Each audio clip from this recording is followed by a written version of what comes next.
The rain was falling again. Heavy, relentless, cold. It hammered against my window like a persistent reminder, each drop pulling me back to that night, the night that changed everything. I stood in the shadowed corner of my apartment, watching as the rain blurred the city lights outside, thinking how the world looked clearer back then. Back before Catherine re-entered my life, unknowingly dragging the weight of my guilt with her. I hadn't seen her in years, yet when we crossed paths again a few weeks back, I'd felt that familiar pull, that spark that once made me feel almost human. She'd looked beautiful, more so than ever. But there was something different in her gaze, a coldness, a distance that hadn't been there before. As I stared at her across the room that night, I could almost feel the barriers she'd built between us, thick and fortified. Eric. She said my name with a small smile, her voice a mixture of warmth and caution. I felt my pulse quicken, knowing I didn't deserve even that much kindness.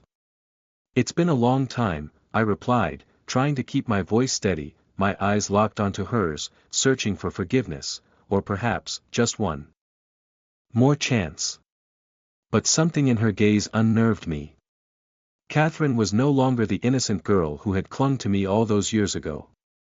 She was guarded now, as if she, too, had come with her own secrets, her own hidden motives. She asked about my work, my life, and all the places I'd visited in my time away. She was polite, but her words felt sharp, probing, as if she were trying to dig her way into my soul. And beneath the pleasantries, I sensed an invisible wall, a space where neither of us dared venture, a dark place that held all the things unsaid. Every time Catherine mentioned her family, an uncomfortable weight pressed on my chest. I tried to hide my discomfort, but I could feel the memories pushing forward, clawing at me. I still saw it so vividly, the wet pavement, the blinding headlights, and that terrifying moment when everything came to a halt. I'd been there, on that street, in that rain, as her parents' car lay shattered and broken in the aftermath. That night, I made a choice that would haunt me forever. I'd left without a word, driven away by fear and self-preservation. The guilt had lingered with me, thick and silent, a constant reminder of my cowardice. No one had known I was there. No one knew that I'd watched her life fall apart from the shadows, paralyzed by my own weakness. Now, standing in the rain, I felt like a ghost in her world, watching her, yet unable to reach her or redeem myself. After that night at the gala, Catherine and I began meeting more often. She seemed strangely keen on rekindling our old connection, though there was a distance in her gaze that hadn't been there before. One evening, as we walked along the quiet streets of the city, she turned to me and said, "Do you remember that rainy night, Eric? The one when we were supposed to meet after my parents." She trailed off, her eyes dark and searching, looking at me as if expecting a reaction. I forced myself to keep my expression calm, though inside, I felt a rising panic. Did she suspect something? Did she remember seeing me there? My mind raced, but I managed to respond calmly. "Yes, I remember. It was a long time ago, Catherine. So many things have happened since then." She laughed softly, but there was no warmth in her voice. Strange. I remember every detail of that night as if it were yesterday. Her words cut into me, deep and sharp. I couldn't help but wonder, was Catherine digging up the past on purpose? She had to be. The possibility churned in my mind, fueling a tension I couldn't ignore. That night, after I returned home, I was left with nothing but my thoughts. The memories replayed, relentless, like a wound I couldn't heal.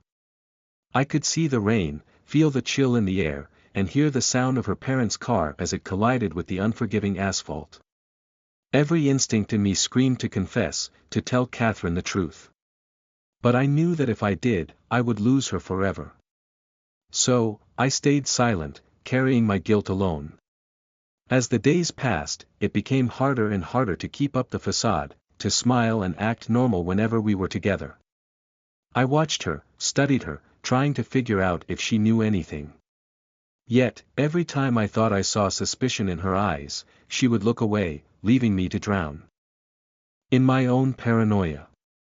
But the past has a way of creeping back, and deep down, I knew that the truth was like a dam waiting to burst. One day, Catherine would find out everything. She would learn that I was there, that I saw everything, and that I did nothing. The thought terrified me, but it also drove me to hold on to her even tighter, as if by some twisted fate, she was the only one who could either save or destroy me. The rain continued, falling harder, as if the city itself was conspiring against me, drowning me in memories I could never escape. I looked out into the night, wondering how long I could keep up the act, how long I could keep her in the dark before my secrets finally caught up with me. I knew I couldn't run forever. But I had to try. The days drifted by like an unsettling dream, each one wrapped in a strange, silent suspense. Catherine and I spent more time together than I had expected, and though she was the one I'd feared seeing again, I now couldn't seem to let her go. It felt like she was all I had.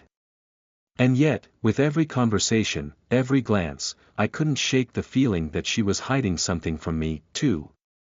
Late one afternoon, I received a message from Catherine, inviting me to dinner. I accepted instantly. But as the evening crept closer, a nagging doubt began to take root. I could sense something behind her words, a purpose she hadn't yet revealed. For a moment, I wondered if she had discovered the truth, if this was all just some elaborate act. We met at a dimly lit restaurant, the air filled with the low murmur of voices and soft jazz humming from unseen speakers. Catherine was already waiting for me when I arrived, her gaze fixed on the flickering candle in front of her, lost in thought. When she looked up, I saw a hint of something I couldn't quite name in her eyes. Was it hesitation? Fear? Or something darker? Eric, she greeted me with that soft smile of hers, but there was a chill to it, a subtle edge that hadn't been there before. Catherine, I replied, returning her smile, though I felt my nerves twist. As we ordered, Catherine glanced at me thoughtfully. Do you ever think about the past? She asked suddenly, her voice carrying a weight that settled between us like an unwelcome guest. I swallowed, caught off guard. Sometimes, I admitted, careful to keep my tone neutral. But what's past is past, isn't it? She laughed, a soft, hollow sound. I used to think that, too. But some things, some memories don't fade as easily as we want them to. There was something in the way she said it that sent a shiver down my spine. My mind raced back to that night, to the rain, to her parents' car crumpled against the concrete. Did she remember something? Was that why she'd come back? I pushed the thought away, desperate to keep my composure. Days passed, and yet the conversation lingered in my mind like a haunting melody I couldn't shake. I tried to convince myself that it was nothing, that I was simply letting my paranoia get the best of me. But then, one evening, I found something that shattered any sense of calm I had left. I'd gone to pick Catherine up at her apartment for another dinner. While waiting in her living room, my eyes drifted to a stack of papers on her desk, a police report, yellowed with age. My heart lurched as I caught sight of her parents' names printed at the top, along with the date of the accident. The date that had been seared into my memory. Catherine entered the room then, catching me by surprise, and I quickly turned away. But she noticed. Her gaze sharpened, a flicker of something like satisfaction crossing her face. I could feel her watching me, and I knew she was waiting for me to slip.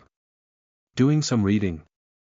I asked, feigning casual interest, though my hands were clenched tight. Just going over old records, she replied smoothly, her tone nonchalant. There are some details about that night that I've been curious about. The words hung between us, heavy and filled with an unspoken accusation. My mind raced. She was on to me, she had to be. I forced a smile, trying to mask the panic boiling under my skin. Sometimes it's better to let the past rest, Catherine. Maybe, she murmured, her gaze piercing. But sometimes, Eric, we have to face it to understand who we really are. Her words were an unmistakable challenge, and I felt the first real hint of fear that she was far closer to the truth than I'd allowed myself to believe. That night, I lay awake, the images of her parents' accident flashing behind my eyes in vivid detail. Every sound, every light felt amplified, my own heartbeat a deafening drum in my ears. I tried to shake the fear, to bury the guilt, but Catherine's words kept echoing in my mind. I was certain now that Catherine suspected me, but I couldn't risk asking her outright. It was a dangerous game we were playing, a dance of hidden truths and concealed motives. And I was terrified that I'd already lost the upper hand. In the days that followed, I watched her carefully, searching for signs, subtle hints that might reveal what she truly knew. But Catherine was a master at hiding her emotions. She seemed almost calculated, as if she'd rehearsed every word, every smile. And with every passing day, the tension between us grew, a taut wire stretched to the breaking point. I knew I couldn't keep this up forever. Sooner or later, Catherine would confront me with what she knew, and I would be forced to choose, between revealing the truth, or losing her forever. And even if I confessed, even if she forgave me, could I ever forgive myself? As I stared into the darkness, I realized that my past was no longer something I could run from. It was coming for me, inch by inch, unraveling my life with each breath I took. And Catherine was the one holding the thread. The rain had finally stopped, leaving the city shrouded in mist that clung to the streets, giving the night an eerie, almost surreal silence. Catherine and I hadn't spoken since the evening I'd found her sifting through the old police report. But her presence loomed over me, haunting my thoughts, making it nearly impossible to focus on anything else. The days felt stretched, like the edges of my life were coming undone. It wasn't just guilt anymore. It was the realization that my secrets were slipping, one by one, into the open, and that Catherine was the one pulling them into the light. That evening, she called. "Meet me," she said, her voice soft but laced with an intensity that told me this was more than a casual invitation. I swallowed, feeling a chill even as I agreed. "Where?" I asked. She hesitated, as if choosing her words carefully. "The bridge," she finally replied, her voice carrying an edge of something darker. "The one where they found my parents." I froze. She'd never mentioned that place before, not to me, not to anyone. The memories clawed at me, fragments of that night, the rain, the twisted wreckage. It had been my secret, my burden, and I'd buried it so deeply that I'd almost convinced myself it wasn't real. But now, there was no avoiding it. When I arrived, she was already there, standing on the bridge in a long, dark coat that blended with the night. She was staring out over the river, her gaze fixed on the distant lights flickering on the water's surface. I walked slowly toward her, feeling the weight of the truth pressing down on me with each step.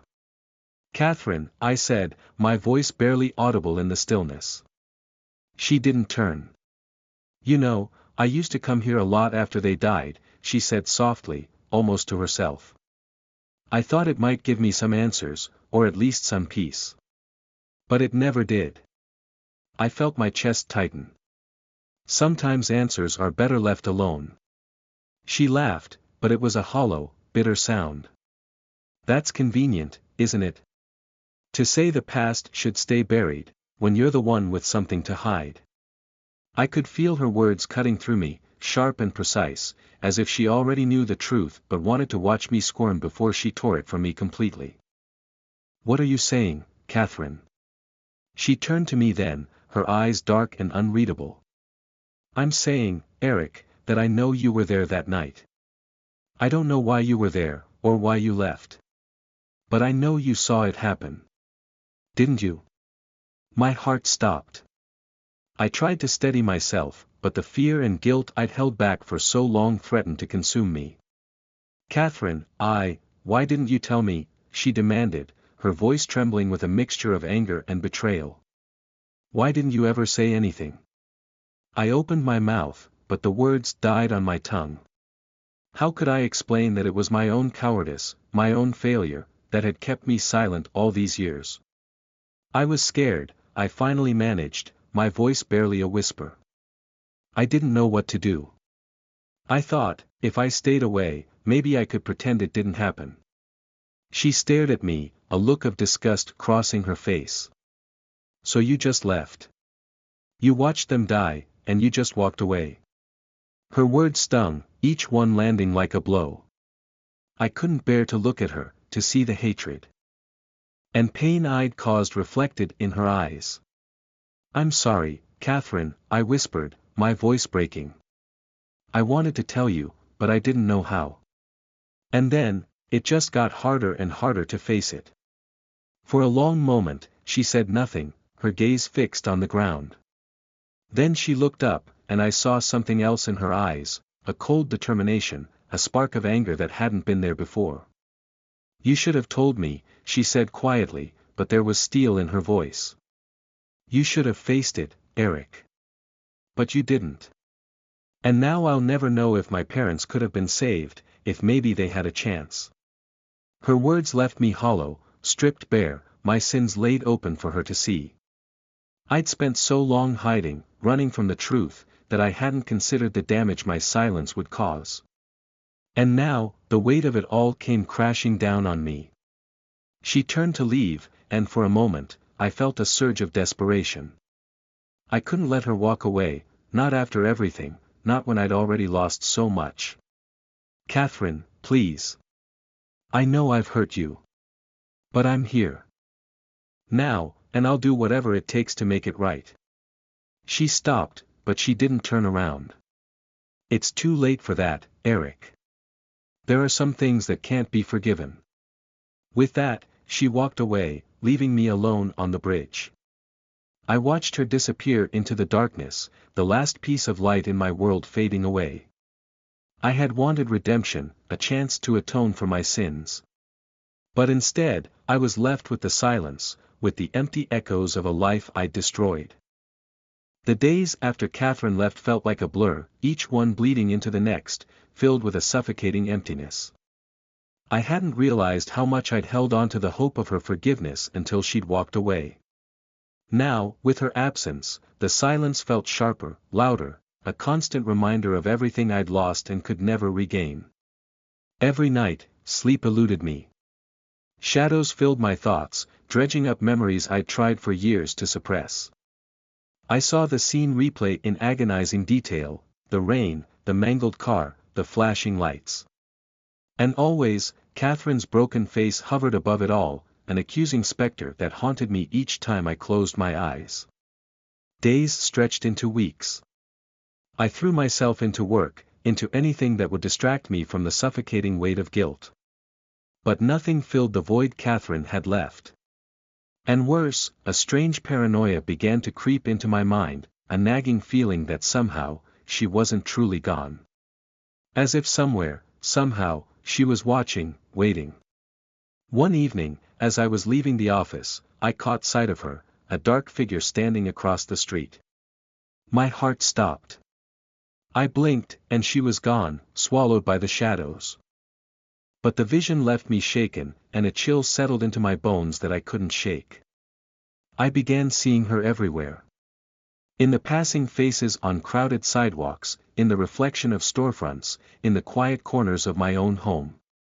Each time, I felt her presence growing closer, more insistent, as if she were inching her way into my life, peeling back the walls I'd so carefully built around myself. In the loneliness of those nights, a twisted idea began to form. Maybe this was her revenge, a silent punishment for everything I'd done. I felt her slipping into my mind, unraveling me bit by bit, until I was little more than a shell. One morning, a letter arrived at my door. It was unmarked, slipped under the threshold without a sound. I stared at it, dread twisting in my gut. My hands trembled as I opened it, revealing a single line written in Catherine's elegant script, "I know you were there, Eric. Tell me everything." I felt my blood turn to ice. She knew. She wanted me to confess, to finally face the truth I'd been running from for so long. I knew there was no escaping this. If I didn't answer, she'd only press harder, come closer, until there was nowhere left for me to hide. With shaking hands, I picked up a pen and began to write. The words spilled out of me, raw and broken, each one a confession, a plea for forgiveness that I knew I'd never truly receive. Catherine, I wrote, I never meant to hurt you. That night, I was driving home. I saw the wreckage, the car, your parents. I wanted to help, I swear it. But something held me back. I watched, frozen, terrified, and then I turned away. I was a coward. I should have saved them, or at least tried. But I didn't. And I'll carry that guilt for the rest of my life. I sealed the letter and left it by my door, feeling the weight of my words settle over me like a shroud. There was no going back now. Days passed without a response. Each morning, I'd wake expecting some new message, some dark revelation that would bring Catherine back into my life to exact her revenge. But the silence continued, a suffocating, oppressive void that left me alone with my thoughts, with the unbearable weight of my confession. The visions persisted. I saw her face in every reflection, felt her presence lingering in every empty room. I was unraveling, my grip on reality slipping as the guilt tore me apart from the inside out. I knew I couldn't go on like this. Desperate for some kind of resolution, I returned to the bridge, the place where it had all begun, where I had betrayed her by turning away. I needed to confront my demons, to face whatever remnants of my past lay in wait. Perhaps, in some twisted way, I hoped Catherine would appear, would offer me the judgment I knew I deserved. As I stood on the bridge, the cold night air biting into my skin, I heard footsteps approaching. I turned, my heart pounding, and there she was, Catherine, her face pale and expressionless, her eyes holding a dark determination that sent a chill down my spine. "You got my letter," I whispered, more a statement than a question. She nodded, her gaze unwavering. "I needed you to admit it," she said, her voice calm but laced with a quiet fury. "I needed to know that you were the one who left them to die."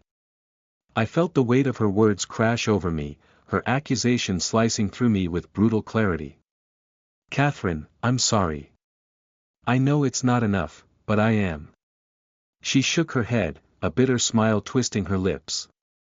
"Sorry won't bring them back, Eric. And it won't erase the years I spent wondering what happened, the years you spent hiding in the shadows while I was left alone."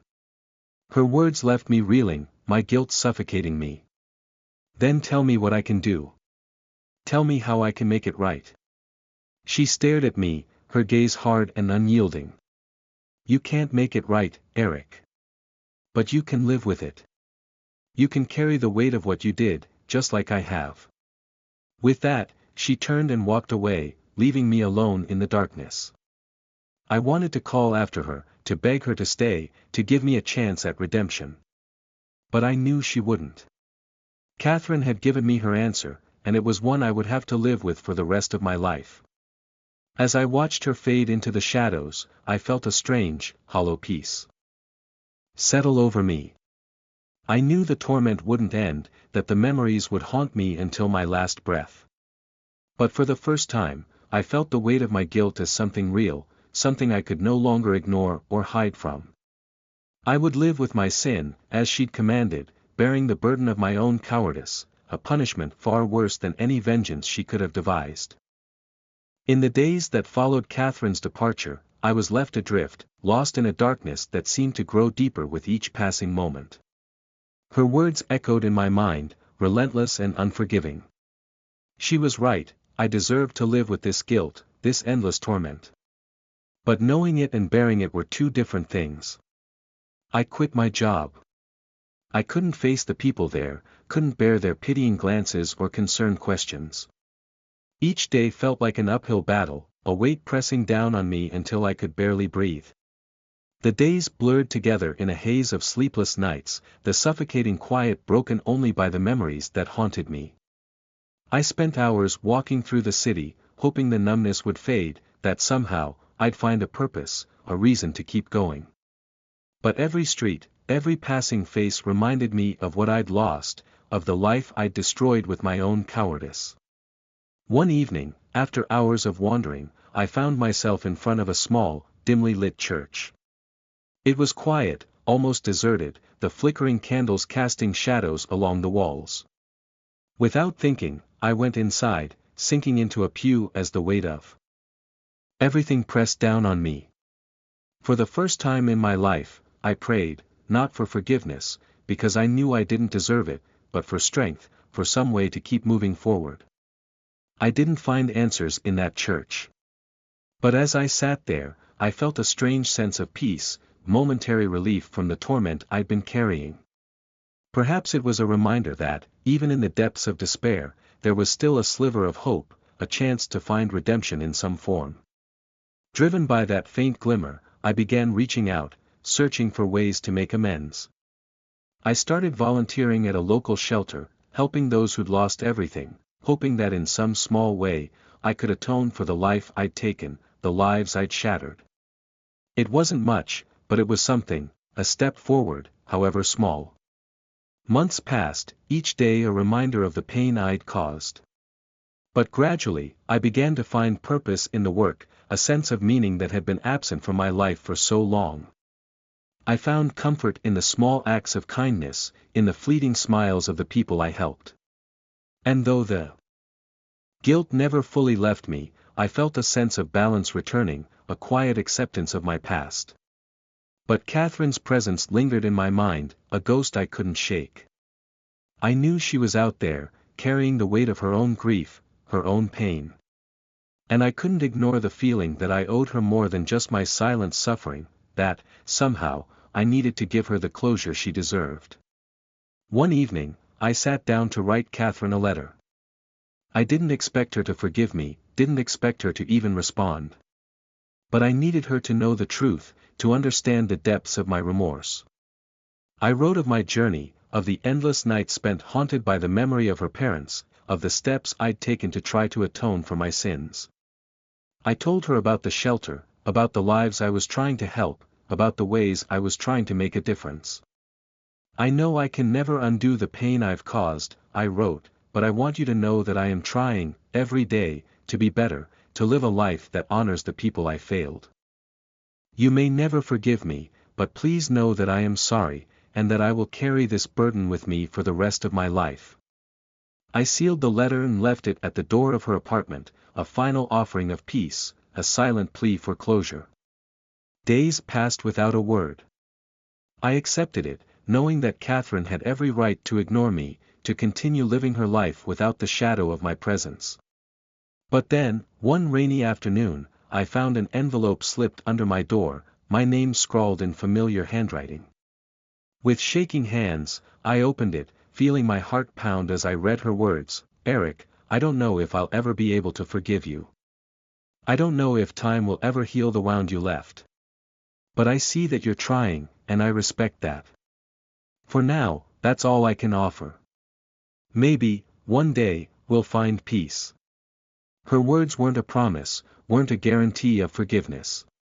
But they were something, a small, fragile hope that perhaps, in time, we could both find the closure we sought. Months turned into years. I continued my work, finding solace in the quiet acts of kindness that had become my lifeline. Catherine and I remained distant, our lives separated by the weight of our shared past. But her words lingered, a reminder that, even in the darkest of times, there was a chance for redemption, for healing. I never forgot the pain I'd caused, the lives I'd shattered. But I learned to live with it, to carry it with me as a reminder of the man I'd once been, and the man I was striving to become.